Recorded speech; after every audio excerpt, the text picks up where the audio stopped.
as I said, it's going to start in the Middle East. It's going to be Europe. And then when it hits here, it's going to crash like crazy. I think it's going to be people are just not going to understand, what's going on.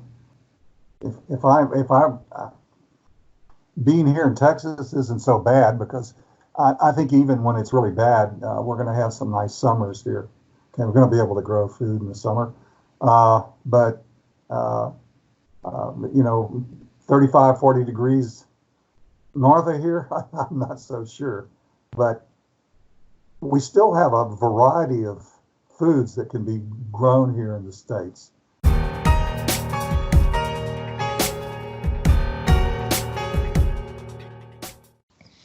Good afternoon, everyone. Today I have with me Dennis DeLaurier. He runs Super Grand Solar Minimum.blogspot.com. An enormous amount of information in there. If you're looking for resources on the Grand Solar Minimum in terms of what it is, how it's going to affect our lives, how it's affected previous societies when we go back to, the Wander Minimum, the Sporer Minimum, and we really look back in time about economy, population migration, plagues, and different types of things that affected the society as food became more scarce. People's immune systems became a little depleted. Food just got more expensive, less available.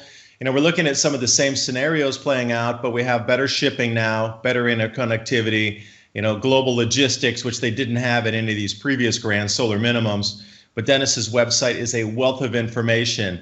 And also on the practical standpoint, also an avid greenhouse grower, has so many tips, ideas, and just a longevity of experience growing in greenhouses, which we're going to need to transition to as well.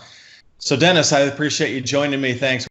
I'm a 76-year-old grandfather. Okay, and if I can grow a garden and take care of myself, there's no reason other people can't do that. And of course, I have a background in like hydroponics, microgreens, dirt farming.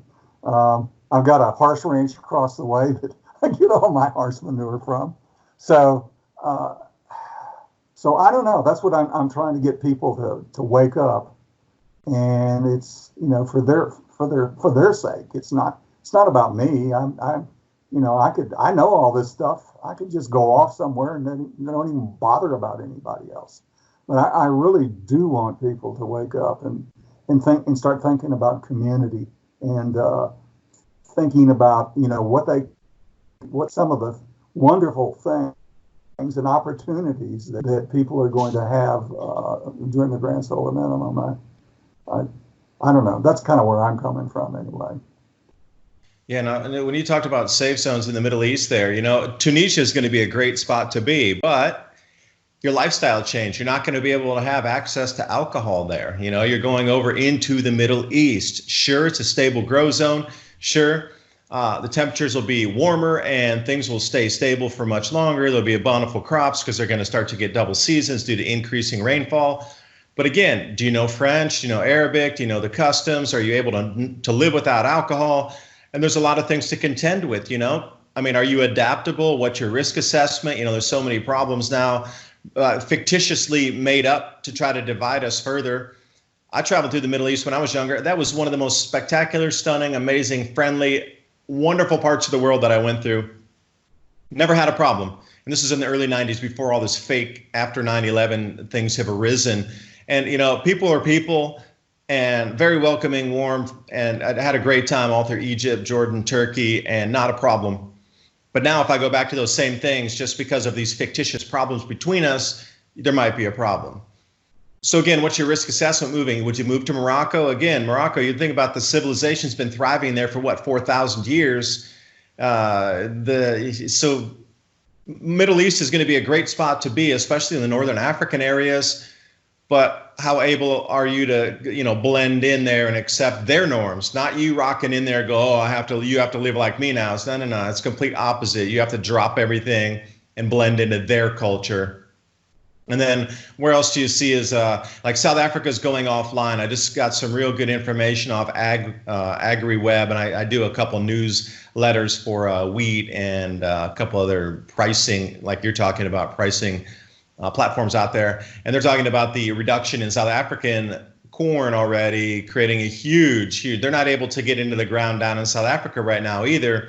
I'd peg that place in 2017 as going offline first, one of the places, but they're a major grain exporter to the rest of Africa. So where's the rest of Africa that used to buy from South Africa going to get their imports from? And then they'd start looking at France or places, and then France is like, well, our protein content's not that good this year. Bulgaria got smashed. So then everybody's playing the shell game. Now Australia is importing wheat. And where they used to be an exporter. So they used to mainly export to Indonesia, China. So then is Indonesia looking out now? And there's a lot of shell gaming going on to try to mask these crop losses. But in your opinion, okay, so you think the awareness of the global awareness is going to start in the Middle East. Where's it going to go second and third? Where do you think how this thing is going to spread? Like, when's the United States going to be the awareness going to come to the U.S.? Because, our media is tightly controlled, and there's a big sweep going on currently inside the video platforms and also social media for the election cycle here. So to try to get this information out more and more, I'm curious how quickly it will finally reach the shores of the U.S., the global awareness. The amount of money we spend on food per month is only 10 to maybe 15% of our total wages for a month in the United States, North America, is food. 10 to 15. Other places like Egypt and Afghanistan and these different places, they're up around 50% or more for food every month. So half of what they earn goes to food. So price rises in other places outside the U.S. are going to have a much, much, much, much greater effect first, causing more civil unrest and people unhappy. Onion shortages causing huge flare-offs in every city in India and Bangladesh. That's onions. Can you imagine when it's food, like literally no more food, not just onions, but nothing? Yeah, well, like I say, I think the Middle East is going to be first. Yeah. And it's because of what you're talking about, the amount of money that they spend on food. Okay. Next, I think you're going to be looking at Europe. Okay. And then finally, I think when it's all over with, it's going to be here in the States. Although, we're starting to see things here in the States too. I'm watching homelessness, okay, a lot. And I live in Central Texas, which is probably one of the more better places to live right now, okay? And, people are moving in here like crazy. And, people are not making any more money in the States. Inflation has gone up, but wages have not. Okay, and so right now I live around the Austin, Texas area, and you can't live in that city in Austin, unless you have a $70,000 or $80,000 a year job. Okay, and so I think what's going to happen is it's as I said, it's going to start in the Middle East. It's going to be Europe. And then when it hits here, it's going to crash like crazy. I think it's going to be people are just not going to understand, what's going on. If I being here in Texas isn't so bad, because I think even when it's really bad, we're going to have some nice summers here. Okay, we're going to be able to grow food in the summer, but 35, 40 degrees north of here, I'm not so sure. But we still have a variety of foods that can be grown here in the States. Okay, maybe the breadbasket, is going to have some really bad problems. But there's you can grow like peanuts, corn. Here in Texas, you can grow a lot of different things. Grow wheat. Actually, we grow wheat here, winter wheat, and so. That's my answer. I think the United States is going to be the last to wake up. Yeah, so I just stumbled into Rob Greenfield's experiment to forage for everything that he eats, and he lives in the United States in Florida, and he split his time between Wisconsin and Florida, and for the entire year he's just foraging or growing what he consumes for the entire year. there is so much food out here that we can grow. And one of the most interesting things in the interview, because I was watching Curtis Stone, because he was doing some microgreens and some different in-grow methods for different kinds of lettuce and high nutrient, easy to grow, fast growing from maturity lettuces in 45 days or under that can help keep your nutrient supply up. So nutrient supply, carbohydrates and protein, they're a different set of category here. But I'm thinking about superfoods for nutrition for your health, so the plagues will sweep over you because your body will be nourished. So things that will make other people sick when they're malnourished, they won't even touch you. But Rob was, he didn't grow everything at his house. And his whole point was, I don't want to grow everything in my house. I want to set up natural things that are growing and find where things are growing naturally around.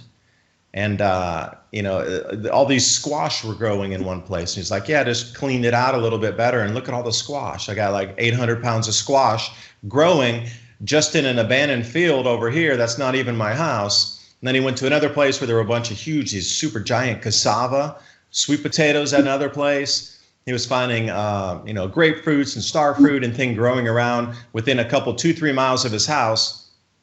And this was the thing. He would go out foraging on his bicycle because he knew where everything grew. So it was like a natural food forest for him. So he only had honeybees and a few other things at his own home. And he was growing moringa, and they had a certain kind of edible cactus. And, he knew where every edible plant was within a 3-mile radius of his house. And the abundance was beyond staggering on how much food was locally grown. Nothing about grains. Forget the grains for a moment. But just the amount of fruit and veg that could have kept you alive was staggering in its natural form. And if people were to work together to build out those 3 square mile area, think about that. Everybody turning their front yards into what he did with his front yards, into these just like mega grow centers. Instead of having flat grass, turn it into something usable, put something off the back of the house to be able to grow it in the cooler climate, like, those jalapenos, but use the back wall of your house if it faces south. You can do an enormous amount of things, but we're just not. So I think marching forward, where people start to say, oh, we're not growing enough food, it's because you're not doing it locally. You're going to have to do it locally. If you continue to rely on these systems of, big ag to deliver everything into you, of course you're going to experience shortages. If you grow it locally, you're not, because it's at your house, it's around your neighborhood, it's in your community. People can tend to it, you can protect it, and you can grow so much more than you could possibly imagine and that you could possibly need.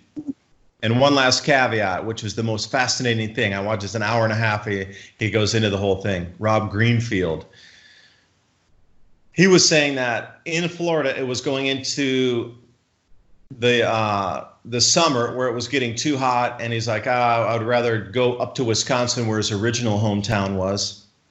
And he was saying that in the northern latitudes, during the summer and the fall, the bounty of fruits and vegetables and fish, and he's like, it's a mega bounty in summer and fall in the northern latitudes. And then when it gets cooler down in the Florida area, was great for going into the winter and the spring until that transition. And I was thinking, you know what? People might start following the food like we did before. We followed the harvests, moving between. Now imagine that if you had the means, and he was traveling by train, if train travel becomes really affordable again, and that's the main way we start to move around is by rail instead of air or car, you could move from the different areas of bountiful harvest by the season. You could find friends and family that are living in the north during the summer and the fall, and just live up there where food would be really, really cheap because there'd be so much of it. Fruit, veg, meats, fish, all that stuff. Nuts, hickory nuts, walnuts, cherries, all these kind of things. But when that kind of season ends, you could pack up, and what he did was he jarred and canned like literally a ton. So he took the train back because he had so much of it with him. Deer, meat, venison, all these things. And then he came back down to Florida, and he had a huge stock of things that he could not get in Florida in terms of different types of fruits. But then when he got back to Florida, he had all these amazing things like the moringa and the sweet potatoes and things that wouldn't grow up north. But then it came into the bountiful time where he was in Florida. So not only did he have extra from what he brought from the northern latitudes down with him, but then he was able to give some of it away because he had so much.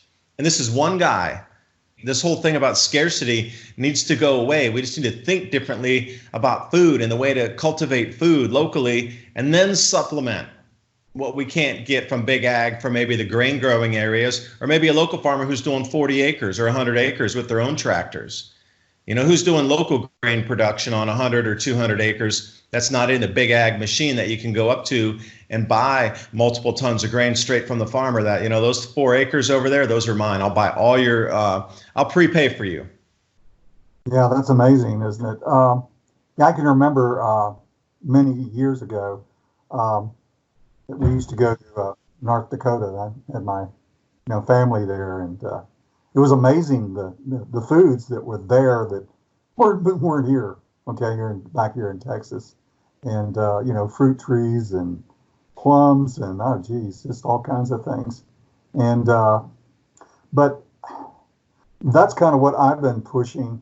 It's one of the things that I wrote in one of my blogs is that what do I see in my area? Okay. And so, you were talking about food, just wild food. Okay. And, there's, like I say, there's edible cactus. There's grapes. We have the wild grapes here.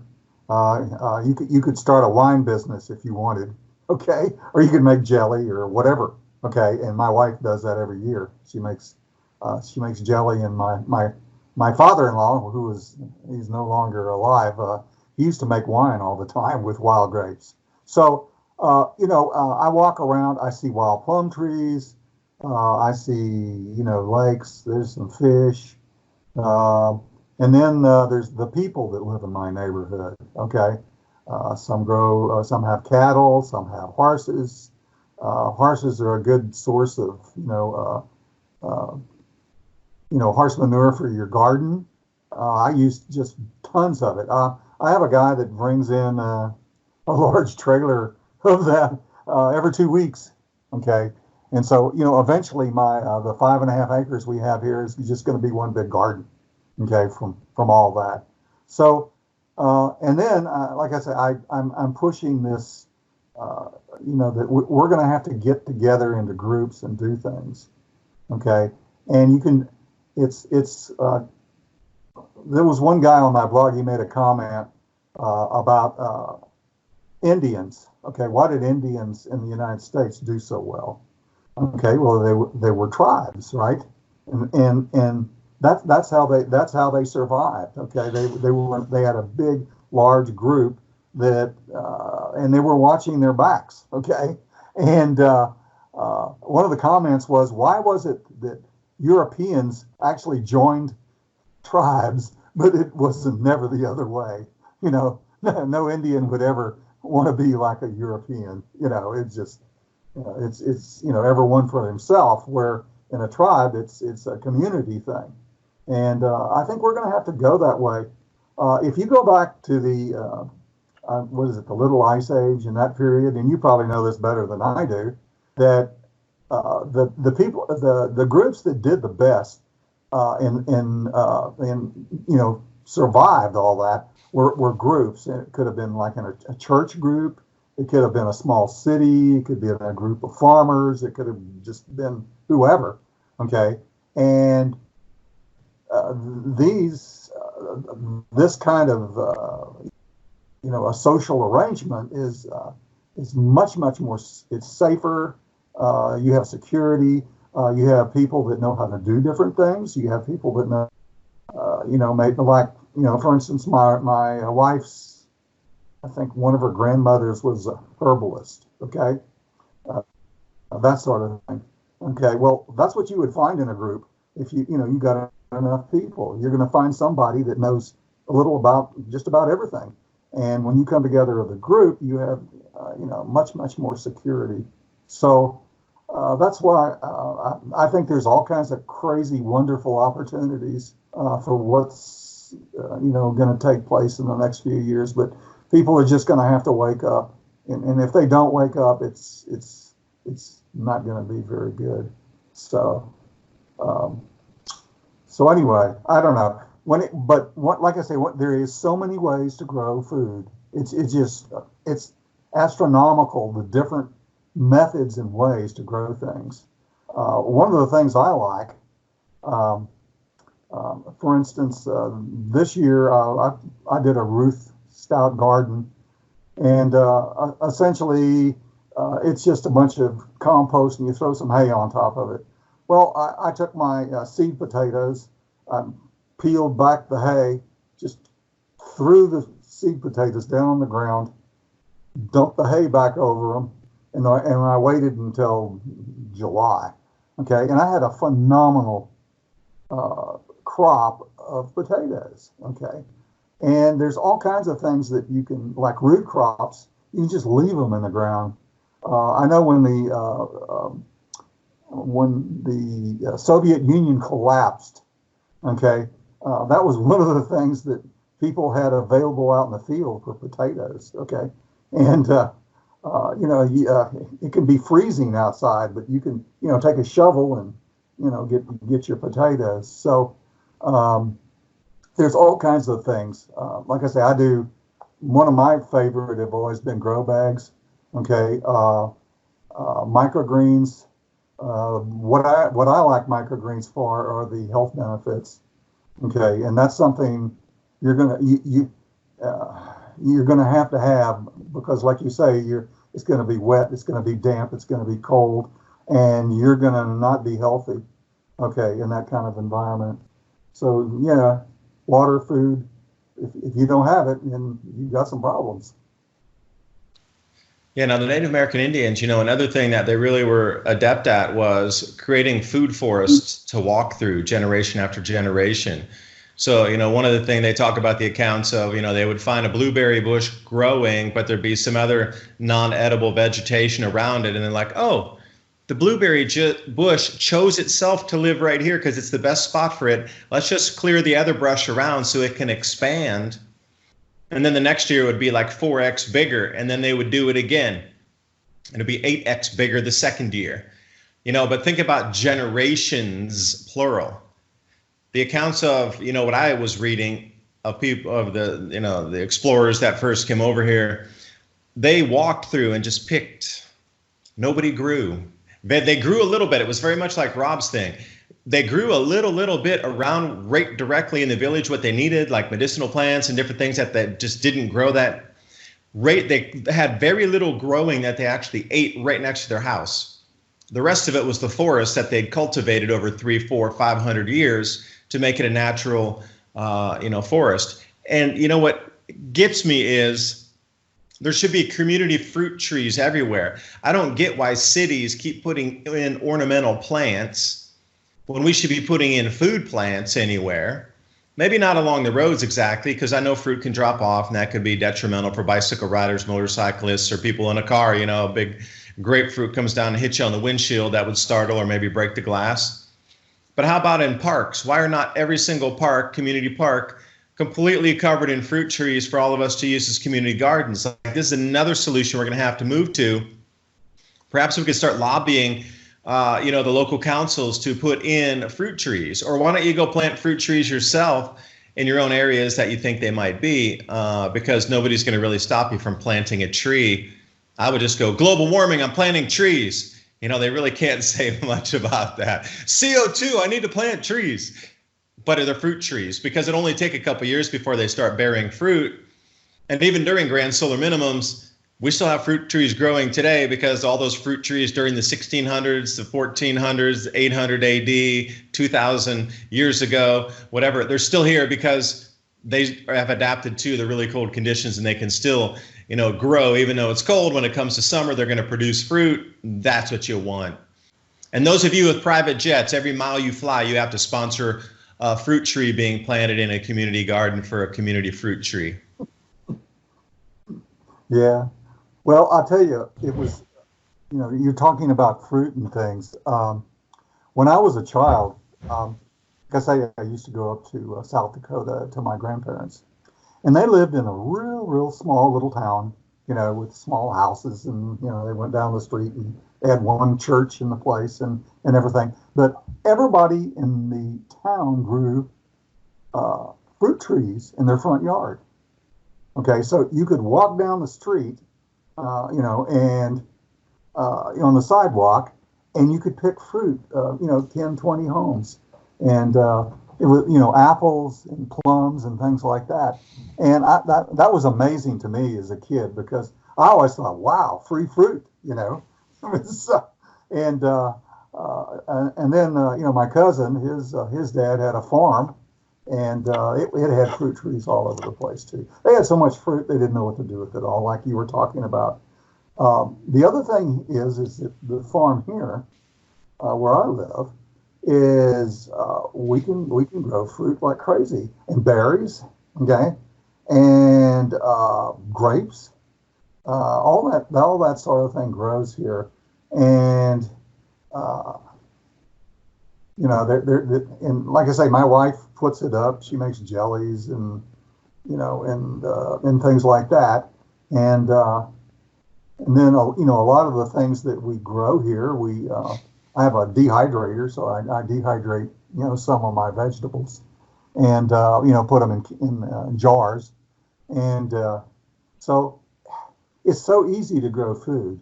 Okay, it's just that you have to just think about it.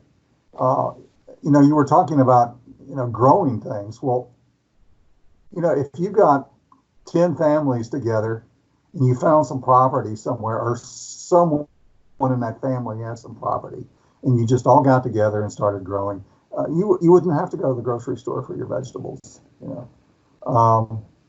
I think back on it was in my blog.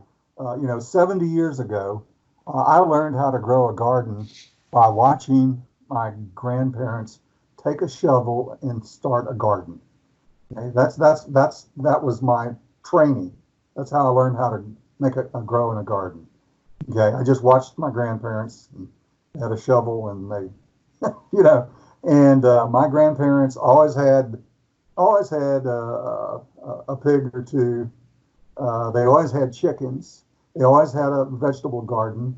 They always had a smokehouse, okay, where they put their sausage and their ham and things like that in. And my wife had the same thing. Okay, we're here in Texas. It's hot, but you can still have a root cellar. Okay, you can grow tons of potatoes, and you just put them in some sand somewhere, and some of them don't make it, but all of a sudden you have seed potatoes for the next year or two. It was the same way with corn, dried corn. We just went on and on and on. Okay, and so I grew up with that memory. Okay, I guess you could call it a memory. It was a memory of what my parents and my grandparents did, and I think that's why now, like I say, I don't really consider I mean, I'm kind of a farmer, okay, but I like that sort of stuff, and if I can do it, if I can be 76 years old and I can grow all the food that I would ever need to eat in my garden, okay, and we have 24 chickens, okay, and things like that, and it's really funny. I had a person come from China, okay, it was the aunt of someone I knew, okay, and this lady really loved my farm, okay. But she talked about her chickens that she had in her house. Okay, she had 2 chickens. Okay, and she had 2 eggs every day. Okay, and so look how simple that is. Get you a couple of chickens, and or get a box and put the chickens in and move them out into the grass, during the day, and then bring them back in at night if that's what you want to do. It's really, really simple to grow food and to take care of yourself if you just kind of look at it, and you don't have to be brilliant or smart or have a PhD to feed yourself. Okay, that's just not necessary. And so, my family, my relatives, and all these things are all part of my memory. Okay, as a child, and that's to me paying off in my life now. So anybody says, well, you can't grow food, they're just not trying. So many solutions out there. All right, we're coming on upon an hour right here. We're going to wrap up. If we're talking about the same exact solutions here, and we know we have solutions that can be implemented, now imagine if millions of people start to think the same way, and we all start, like a full country starts to think about, all right, we all need to do this together. So when governments come out in the future and go, oh, there's not, we try to prevent panic because you all don't know what you're doing. And well, we should already be organizing into grow groups or something like this where people can, far beyond, like every single community you're in, there's a community weekend garden where they will be happy for you to go down and put your hands in the soil to help with planting, storage, harvesting or anything like this. There's probably free classes everywhere. If there's a university or community college in your town, I'm sure they have an ag department, part of an ag center there. Hell, there's so many people growing food privately, greenhouses, microgreens, they'd all be happy to hear from you, the nurseries in your town. And then also at the government level too, there's also ag co-ops where if you pre-order those fruit trees, they'll give them to you for free if you're going to plant. Like there's so many solutions. And like I'm really starting to notice where my water sources are around, like where catchment basins are, where just lakes are, and also where all these community gardens are around us. Because anywhere, what's the most interesting around Taiwan is if they know they're not going to use that lot to build a building for a year, 2 years, it's going to sit there for a while. The community takes it over and turns it into a community garden. Like everywhere you see empty lots, at least this is further out. I live outside of Taipei. I live a little bit out in the countryside. Everywhere you go where there's an empty lot, it's not an empty dirt lot. It's a community garden for now until they put a building on it. There's a billion solutions out there we all need to think about. And Dennis, before we wrap up here, again, anybody who's looking for more information on what we talk, because you have an enormous amount of posts on your site there, supergrandsolarminimum.blogspot.com. And again, you can go from there, and there's a lot of info and take a look at the images. There's a lot of good graphics inside there, timelines, as well as how to grow guides and other kind of thing within there, and hyperlinks out so you can get some more information. So Dennis, any closing thoughts here? What I'm doing is I'm taking my blog and I'm putting it in Microsoft Word, and then I'm creating a PDF. And so I make my whole blog as a PDF with a table of content, and it's free. Okay, and I update it every once in a while. After I do about 7 or 8, 9, 10 blogs, I'll update that PDF. So anybody that wants that and they want it on their computer, or they want to give it to somebody, then they can download that for free. I don't charge for it or anything. I do have a book that I wrote, Surviving the Super Grand Solar Minimum, that sort of thing. But it's mostly my blog that's it, that I'm doing, and I'm just putting that out there for anybody that wants to listen. So. Oh, now you put the teaser out there. Tell us about the book.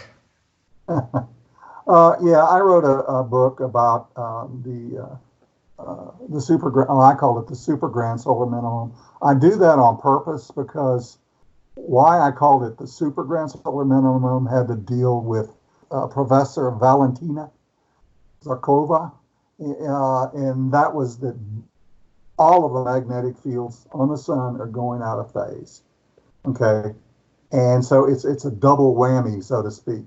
Okay, I really think if you go back and look at the work she did, like the little ice age and periods like that, the magnetic fields of the sun were not both of them.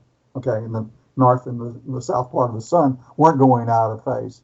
I use your little thing all the time where you put the arrows with their work. Okay.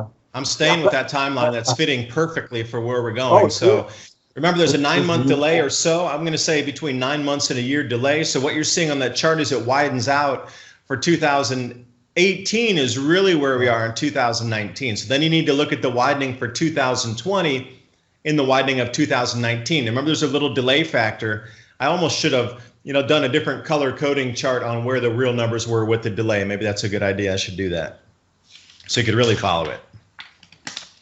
So anyway, but the book is really kind of goes into why, okay, and it goes into the gloom and doom and all that. But then it goes into what I have is how you can survive this, okay? And it's it's food, it's You know, it's all these things. It's community. It's all it's positive things. Okay. I had somebody look at my book and they said, "Oh, well, this book wasn't gloom and doom." Okay, it actually had some stuff in there that you could actually use. And Of course, knowledge. You got anyway, almost century of knowledge in your head to share. so anyway, yeah, I've enjoyed it, David. Thanks for having me. Yeah, and where can they find the link to the book? How can I, or if I want to go buy this book right now, where can I go to find it? Just go to my blog. Okay, it's at the bottom of every blog.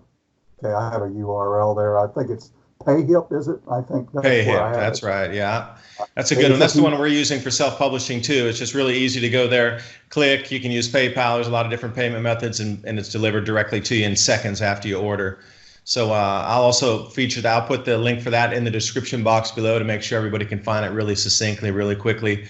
Dennis, I appreciate you coming on. Your wealth of knowledge, and it gives people a lot of hope that they know that there's solutions that anybody can implement. From me to you to the kids in kindergarten, we can all go out and do everything on the weekend. Doesn't matter how old you are. And again, you need to get your kids super, super early into the gardening thing. Just because they're in kindergarten doesn't mean that they're too young to plant. It means they're going to have more fun in the dirt than you will. That's what it means.